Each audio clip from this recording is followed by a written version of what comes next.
So this is probably the weirdest take on a TripleCoC build that I've ever had, and it's mostly inspired by something I saw from Mewtwo's stream maybe 3 or 4 leagues ago when he POB'd Elemental Overload cast on crit.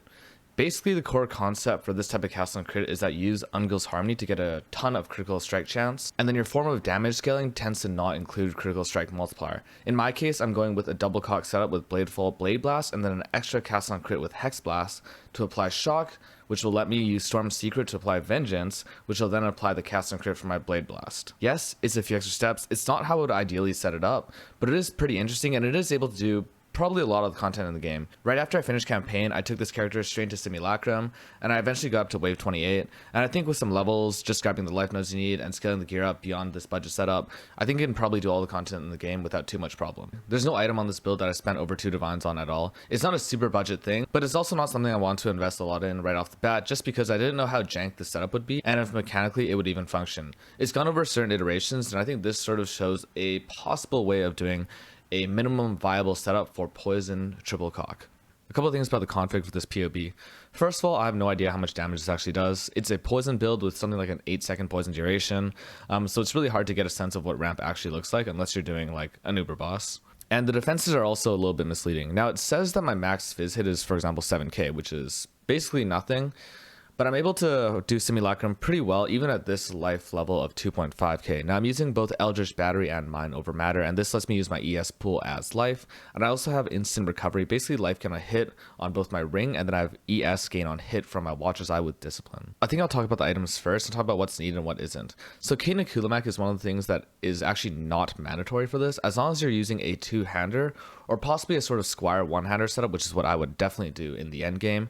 You're able to put your cast on crit setup with Bladefall into here. You do need at least probably 5 sockets, just because you need Cyclone, cast on crit, Bladefall, Cascade, and concentrated effect. Increased crit isn't necessarily mandatory depending on what you do with the tree. Devouring Diadem is also one of the other pieces that isn't necessarily mandatory. My original setup goes for Scold's Bridle, or my ideal setup, however I couldn't find a Blade Blast enchant on Scold's Bridle. You would have to change your auras around if you want to go for that, but I'm just happy to use Diadem because it's relatively easy to get everything else set up. Its Skin of the Lords is also not mandatory. Mind Over Matter can be on an invocation, but this costs something like 5 to 10 divines, depending on what the economy looks like on any given day. But you do need Mind Over Matter if you want to have any semblance of defense with M1 EB. I think it's definitely worth doing, so I opted for a Skin here, and honestly, Skin is not a bad thing. It still gives you a ton of defense. Ideally though, I would personally rather be using a rare chest on this build, something that's an evasion / ES base with really well rolled prefixes, suppression on the suffix, and probably a frenzy charge implicit with a synth base. Hands of the High Templar is also not necessarily mandatory. What is important on this slot is that you have cursed enemies with temporal chains on hit. If you don't have a curse on hit source, this will be really not good, because Hexblast will constantly cleanse your hexes. Now Temp Chains is what I really need here because I'm manually casting Despair so that I can proc the Balance of Terror bonus for Wither when you've used Despair recently. I picked these up. They're not really that great for my specific setup because I think the attack speed actually takes me to overcap. Ascendancy Gentle Touch is the obvious substitute here, but I do like Hands of the High Templar because getting a curse on hit Temporal Chains hands is really cheap. Aziri Step is something just to get my suppression really high. Because I'm using Skin of the Lords, I had to opt for these boots. It's really not ideal, but you know, when you're doing this sort of thing to get to suppression cap, you gotta pretty much use this. Ungil's Harmony is the only really mandatory thing. The +1 curse is actually not necessary at all. I don't really know why I'm doing this anymore, because I don't actually use Despair. I'm actually using Despair only as a means of proccing that Wither. Because I have Hexblast in one of my cast on crit setups, I'm almost never able to actually use Despair for damage bonus, and I've also written this into the config. Storm Secret looks a little bit jank. Storm Secret with Herald of Thunder is necessary on my build because I'm not using Skull's Bridle. I'm actually using the take damage from this to proc Vengeance. You might have seen this loop elsewhere at this point. I think Wolfio did something with this, but it's something that's been around for a hot minute now. And basically this allows for self-hit, for Vengeance to proc your cast on crit, which can then proc your Blade Blast. A ring here is Shaper Influence to give me life gain on hit with spells. It's not necessarily mandatory either. I don't know what I'd go for here. You could also get Life Leech as an implicit, like Fizz Life Leech. And honestly, maybe I should just be using a higher accuracy roll on my ring with better suffixes. A Crystal Belt isn't ideal. I think a micro distillery with Hunter Influence to get flask charge generation is actually much better because I'm only using 4 flasks because of Trader. I could even use 3 flasks on my setup, but I do use that Divine Life flask sometimes. I also don't need that regen 150 ES per second mod down there on my suffixes, but it is really nice again on bosses with damage over time, something like, you know, your Uber Mavens, sometimes your Uber Shaper, just so you don't completely run out of ES in certain scenarios. The 3 flasks I'm going for are Quartz, Jade, and Quicksilver is really mandatory here because I don't think you can play this build without movement speed. A Jade Flask is quite strong because I'm basically an evasion based Wind Dancer type setup for defenses, and then a Quartz Flask is really great because it gives you phasing, but it also gets me to suppression cap with Trader Flask sustain. For my jewels, I have a large cluster with Fizz. You could also go for a Chaos large cluster. A medium, both my mediums are crit. I opt for this mostly because I want to have quick getaway to give me more movement speed, but over here I also have Overwhelming Malice to give me Unholy Might, which is 30% Fizz as Chaos, and you always have this up, of course, because my crit chance is a gajillion from a gajillion sources. Balance of Terror with that Inflict Withered for 2 seconds on hit if you cast Despair recently or over the last 10 seconds. Really powerful mod. I don't even care about Despair actually, but that Wither is insane, especially when I'm hitting as many times as I am. I'm basically hitting 15 Wither stacks instantly on my build. The Forbidden setup I'm going for is Born in the Shadows. It's right here and then over here. There's a few things you could go for as far as Forbidden Shields go. This would happen to be a really cheap one because no one really cares about this in soft. It not only helps me out defensively, but it also gives me a bit more accuracies to proc my cast on crit. In general, I think Born in the Shadows is really broken and honestly probably should be an Assassin node instead of a Saboteur node. Other things I would consider going for are basically any of the Assassin nodes. Mistwalker not so much, but Unstable Infusion is pretty solid. And then from Trickster, Swift Killer is really good, Polymath is really good. Heartstopper isn't bad. One Step Ahead isn't actually that good because it doesn't scale your Cyclone attack speed, nor do you need this base action speed because you're avoiding Temporal Chains.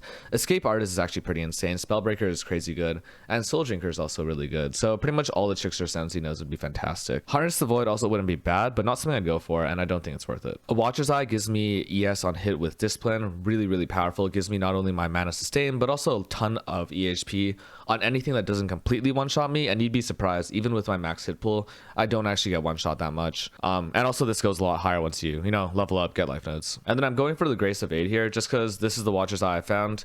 I'd probably rather have something like, you know, life gain on hit from Vitality, or maybe Precision, Flash Generation, or even Grace movement speed. Finally, the Brutal Restraint is just get Trader and Onslaught on kill. So I have max life here, movement speed here, Onslaught on kill here, the most important small notable, and then I have Aura Effect here. Getting a good Brutal Restraint in this area is really easy. There's a ton of good mods. Faster Poison is also good, Dexterity, Cold Res. I think there might be a couple others that I'm missing here, but the most important thing for my build, in my opinion, is getting Onslaught on kill and then the Trader Keystone, which lets us sustain our flasks mostly, and especially when you grab Careful Conservationist, which is really great for a build that has really high crit chance. The tree is actually super starved. I don't need to be doing what I'm doing anymore, so I no longer need this. I can get 10% poison chance elsewhere.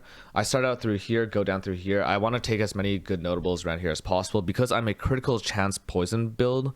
This dot mastery with Dire Torment is really strong, and I'd probably want to grab this duration later on. Wasting is really powerful, especially when you're not doing Nightblade Perfect Agony poison setups, and then the Orb Reservation, and this is really important to get everything fitting. If you're going for a Scold setup instead of a Herald of Thunder setup, you probably don't need to grab quite as much reservation efficiency, I think.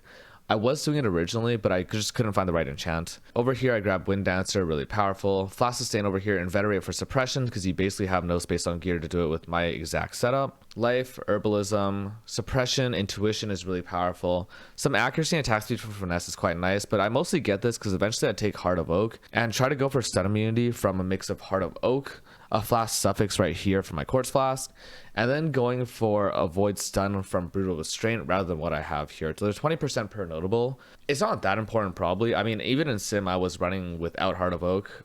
Felt fine. I just, you know, was level 70. My cluster setup I've already gone over. Some poison nodes here. I need a ton of accuracy because I don't really get it on gear.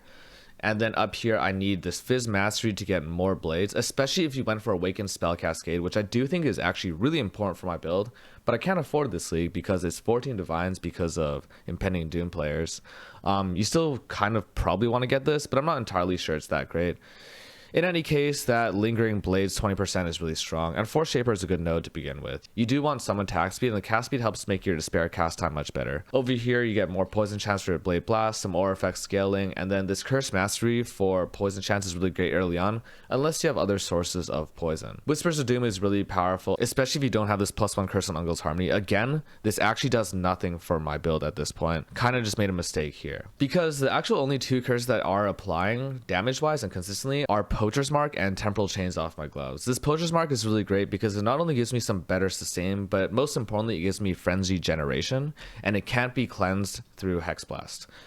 This Hexblast is really important for my particular setup because it allows me to apply shock when I otherwise cannot, because the lightning damage from Herald of Thunder is just a little bit too small. Hexblast is a DPS loss on paper, but in theory it's one of the only things that enables my build. I also tried going for Vessel of Vinktar earlier, but that Flask is so terrible, it really needs to be changed. It's just absolute shit. I also run a Divine Blessing Malevolent setup, again because my ES pool is so big. This is really easy to do and basically free.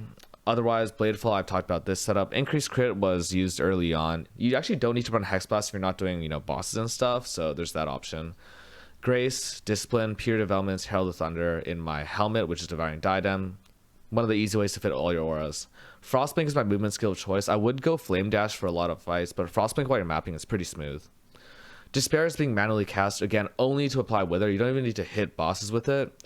Precision is what it is. I just want the accuracy as much as possible. And then Plague Bear supplements my clear a little bit. Because I don't have any sources of supplementary explode, Plague Bear sort of just is what it is. It helps out a little bit. It's not that important. And then I'm running Blade Blast with an Empower 3. Vengeance is my attack trigger for cast on crit.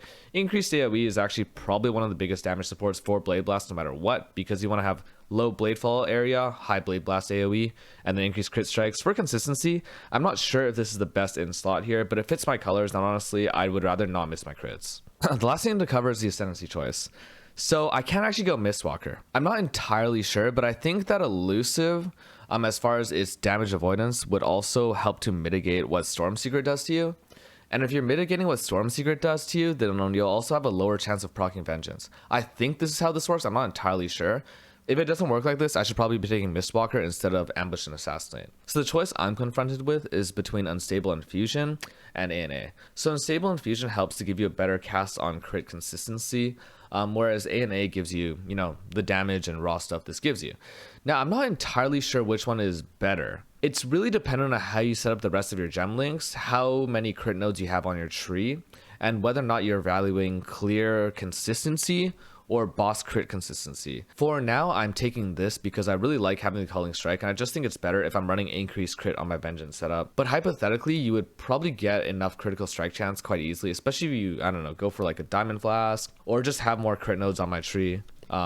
Things like grabbing Will of Blades, getting this crit suppression node over here. There's a few other sources that I just haven't grabbed because of levels, or because my tree is a little bit extra starved because I'm taking this and Wield right now. Or because I have to do all the pathing down here because my suppression is too low because I was forced into certain gear choices because of the budget. In any case, one of the weirdest cast and crit setups I've gone for so far. I'll probably look to do all content on this build at some point and just go 7 out of 7. But right now I'm moving back into SF hardcore gameplay. As Gauntlet's approaching in a month, a lot of my build testing is going to head towards that, so the PoE stuff will probably slow down. If there's demand for it, I'll put up something for the Righteous Fire build. I do think it's probably the fastest and smoothest build that I've played, but a lot of the feedback has been kind of weird. People saying that it's pretty much the same as every RF build, especially on YouTube, which is really strange to me because I think if you compare the Elementalist RF that I've been playing to say like the Juggernaut RF or Inquisitor RFs that you've been seeing through the league, there's a pretty significant difference. I'll gauge how it goes, I'll see how I feel about it, and throw that up when it's done. Anyways, I'll see you guys hopefully pretty soon.